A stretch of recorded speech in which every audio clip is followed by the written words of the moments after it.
안녕하세요. 시니어세상의 강 대표입니다. 요즘 은퇴 이후나 중년분들이 가장 흔하게 취득하는 자격증을 꼽으라면 바로 요양보호사를 들 수가 있겠습니다. 요양보호사는 초고령화 사회에 들어선 현재 우리나라 상황에 여러 가지로 쓸모가 있는 자격임에 분명합니다.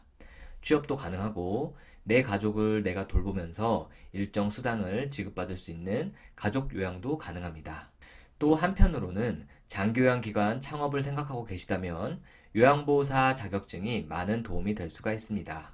그 중에서도 오늘은 요양보호사로 취업을 해서 근무하게 될 경우 단기간 근무하고 퇴사하는 것보다는 장기간 근무하는 것의 장점에 대해서 이야기해 보고자 합니다. 여기서 말하는 단기간이란 1년에서 2년 정도 근무하는 것도 단기간으로 생각하고 이야기하겠습니다. 구독과 좋아요는 영상 제작에 큰 힘이 됩니다. 부탁드릴게요. 장기간 근무하는 것은 3년 이상 한 직장에서 근무하는 것을 말합니다. 일반적으로 요양보호사라는 직종 자체가 급여가 많지는 않죠. 많이 아쉽지만 최저시급이거나 거기서 10만 원 정도 추가되는 정도가 보통입니다. 예를 들어 내년도 2022년 요양보호사의 급여는 대략 192만 원에서 200만 원 사이가 예상이 됩니다. 제가 주간보호센터 2곳과 방문요양센터 1곳을 운영하고 있다는 소개를 예전의 영상에서 말씀드린 적이 있습니다. 지난 5년간 수많은 요양보호사가 저희 센터에서 근무를 했고 지금도 3년 이상 근무한 직원도 제법 많습니다. 제가 운영하면서 느낀 점은 요양보호사의 근무 기간은 주로 세 부류로 나뉩니다. 첫 번째는 입사 후 몇 개월 안에 퇴사하는 분들입니다. 다양한 이유가 존재하지만 요양보호사로 처음 근무하시는 분들인데 근무가 본인 성향에 맞지 않는 경우가 있고 직장 조직 내에서 인간관계의 문제로 조기 퇴사하시는 분들도 제법 많습니다. 물론 대표자가 근로자를 너무 힘들게 해서 퇴사하는 경우도 있겠지만 이런 경우는 예외로 두겠습니다. 정말로 대표자의 운영 마인드가 정상적이지 않은 경우라면 빨리 퇴사하시고 이직하시는 게 낫겠죠.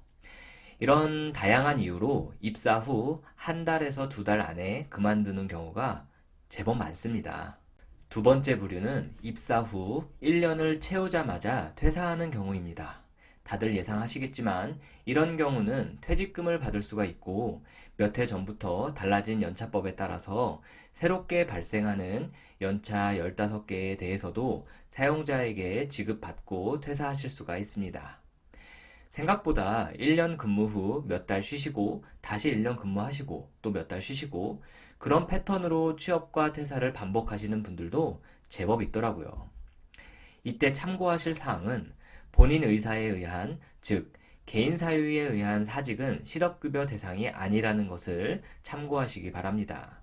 간혹 이를 모르고 1년만 근무하고 사직하시면 실업급여를 받을 수 있다고 아시는 분들이 계시더라고요. 사용자, 즉 대표자가 1년 계약이 만료되는 시점에 재계약을 거부한 경우에만 실업급여 대상자가 될 수가 있습니다. 엄연히 다른 경우니까 꼭 알아두시기 바랍니다. 자, 이렇게 두 번째 유형이 있고요. 마지막으로 3년 이상 장기간 한 직장에서 근무하시는 경우가 있습니다. 기왕 요양보호사로 요양원이나 주간보호센터에서 근무하실 거라면 3년 이상 장기간 한 직장에서 근무하시라고 당부하고 싶습니다. 물론 그렇게 근무하기 어려운 여러 가지 여건이 존재할 것입니다. 하지만 3년 이상 한 근무처에서 장기 근속을 하게 되면 분명 이로운 점이 있습니다. 바로 장기 근속 장려금이라는 명목으로 공단에서 근로자에게 수당을 지급합니다. 잠시 보시면 동일 기관에서 동일 직종으로 3년 이상 계속 근무하고 있는 종사자에게 6에서 10만 원까지 근무 기간에 차등을 두어서 지급을 하고 있습니다. 기관의 모든 직종이 해당되는 것은 아니고 근속기간과 서비스의 질 간의 상관관계가 상대적으로 크다고 판단되는 요양보호사, 사회복지사, 간호사 및 조무사, 물리 및 작업치료사 등에게만 해당이 됩니다. 이는 시설장, 즉 센터장이나 원장이라고 불리죠. 이런 관리 책임자나 운전원, 조리원, 사무원 등의 직종은 해당이 되지 않는다는 말입니다. 예를 들어서 36개월 이상 근무한 요양보호사는 월 급여에 6만 원씩 추가가 된다는 말이 되겠습니다. 이는 5년 이상 근무하게 되면 8만 원으로, 7년 이상 근무하게 되면 10만 원으로 이렇게 인상된 장기근속 장려금을 받으실 수가 있습니다. 방문요양이던 주간보호센터나 요양원과 같은 시설에서 근무하던 급여 유형에 관계없이 근속기간에 따라서 이렇게 차등을 두어서 공단에서 근로자에게 지급하는 것입니다. 그래서 대표자 입장에서도 부담이 전혀 없습니다. 저희 주간보호센터에서 3년 이상 근무하신 한 요양보호사 선생님의 급여를 예시로 볼까요? 지급 내역에 이렇게 장기근속이라고 해서 6만 원이 추가되는 것을 보실 수가 있습니다. 결론적으로 오늘 제가 이야기하고자 하는 주제는 요양보호사로 기왕 근무하실 경우 3년 이상 장기근속 하시는 것이 유리합니다. 행여 이직하시는 경우에도 1년도 근무하지 못하고 퇴사하시는 경우는 경력으로 인정받지를 못하고요. 1년마다 직장을 옮겨 다니신 경우에도 대표자의 입장에서 선뜻 채용하려 하지 않습니다. 당연하겠죠. 대부분의 대표자들은 직원이 오랫동안 손발을 잘 맞춰서 근무하기를 바랍니다. 그래야 팀원 간의 팀워크도 좋아지고 업무 능률도 올라가기 때문입니다. 이런 부분들은 결국은 어르신들에게 제공되는 서비스의 질에도 영향을 미치게 됩니다. 물론 제가 생각하기에 장기근속 장려금에 맹점도 존재합니다.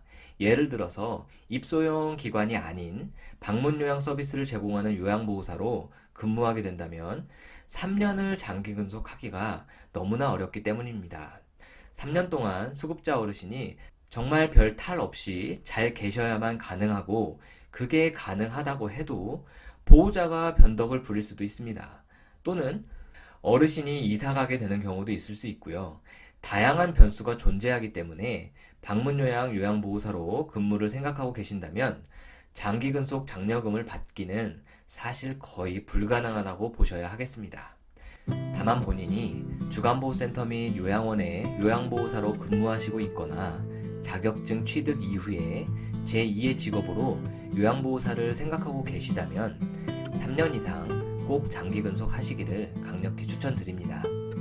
장기요양공단에서는 어르신에게 제공되는 서비스의 질과 종사자의 처우 개선 등의 차원에서 이러한 장려금을 만들어 놓은 만큼 많은 선생님들께서 급여에 더해서 꼭 받아가셨으면 좋겠습니다. 궁금하신 점이 있으시다면 댓글 달아주시면 제가 아는 선에서 최대한 답장해드리도록 하겠습니다. 감사합니다.